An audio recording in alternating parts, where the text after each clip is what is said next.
On the latest ransomware attack, can you tell us if you believe that rises to the level of U.S. retaliation? I can tell you a couple things. I received an update from our national security team this morning. It appears to have caused minimal damage to U.S. businesses, but we're still gathering information. Minimal damage, huh? Well, first of all, I thought we redlined all this. Second of all, I just read real quick here, the Wall Street Journal. The cyber attack that started to unfold, estimated to have hit hundreds of mostly small and medium-sized businesses and tens of thousands of computers. So much for minimal. Joining us now, Ken Cuccinelli, former Deputy Secretary of the Department of Homeland Security. Ken, great to see you. Thanks ever so much. You know, Ken, what I'm really interested in here is what the president is going to do. So he meets with Putin. He puts out this, 16-sector target list, in effect. Information technology is clearly one of the targets.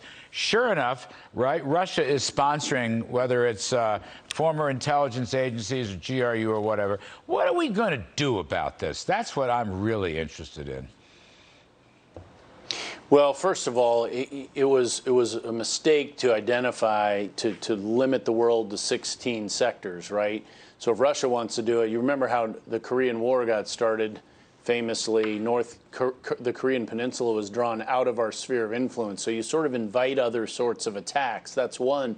But two, here you have an attack on one of the 16 sectors. And I guess Joe Biden's treating red lines just like Barack Obama treated them. You'll remember Syria for President Obama.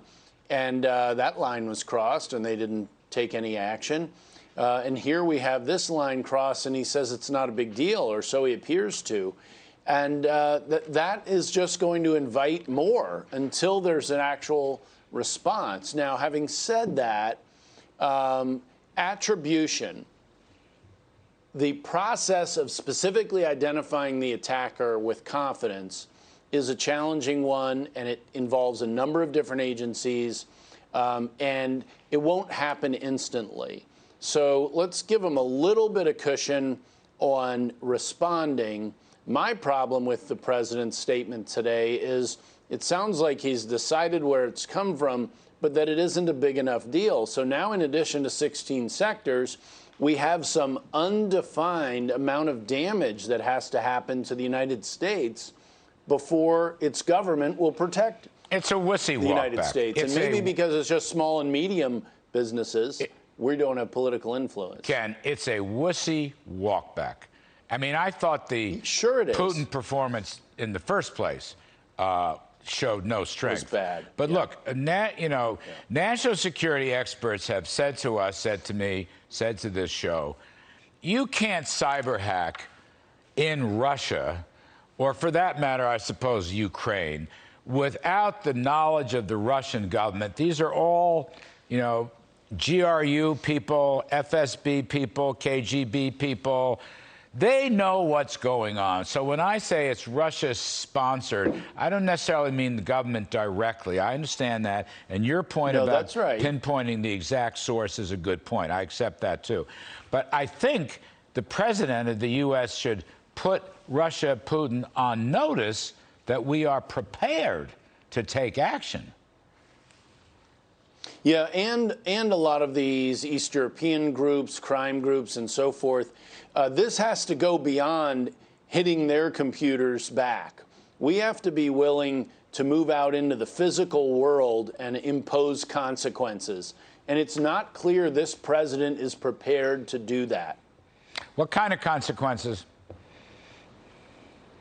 Hey, look, if you can identify where they are and you can reach them, you reach out and touch them. Either bring them back or don't ever let them do it again. And, when you look at the pipeline situation that we were talking about a number of weeks ago, a situation like that can cost lives. And it shouldn't be allowed to go by as if it isn't a deadly attack just because we happen to get by without those kinds of losses in that particular type of an attack. It should still be treated as in the realm of the deadly. And as a nation state, we should be responding accordingly. and setting out those parameters well outside the safety parameters of the United States, by which I mean protecting all Americans and our businesses and so forth from these sorts of attacks, and not waiting for not only internal damage, but significant internal damage before you get the attention and the willingness of the President of the United States to respond. Well, look at this. There are all sorts of potential responses. So the early reports, these are news reports. I'm looking at the Wall Street Journal story. R-Evil ransomware group, capital R, capital E, VIL, ransom group. So they're asking 70 million, which is a very big number. But again, does that mean they're taking credit for this, so we have to track that down, Ken Cuccinelli? In other words, how do we pinpoint who, what, where, when precisely in order to take some kind of counter action?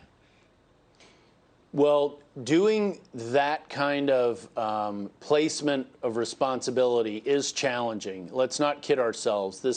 It doesn't leave physical fingerprints, and if they do it well from their perspective, they make it hard to track them down. But we have tools we can use, and we have opportunities for investigation that we can utilize. And we have to work with our friends and allies around the world to get help doing this, to begin to work it backwards. It is not an instant kind of a thing. I know Americans want to be able to hit back immediately, but we have to be sure when we hit. But when we are sure, we need to hit hard. And I am not hearing from the President of the United States that he's willing to do that. Yeah. I hear you. Good points. We'll leave it there. Ken Cuccinelli, thanks very much. Hope you'll come back and help us revisit this when it gets revisited. Coming up on Kudlow, so stocks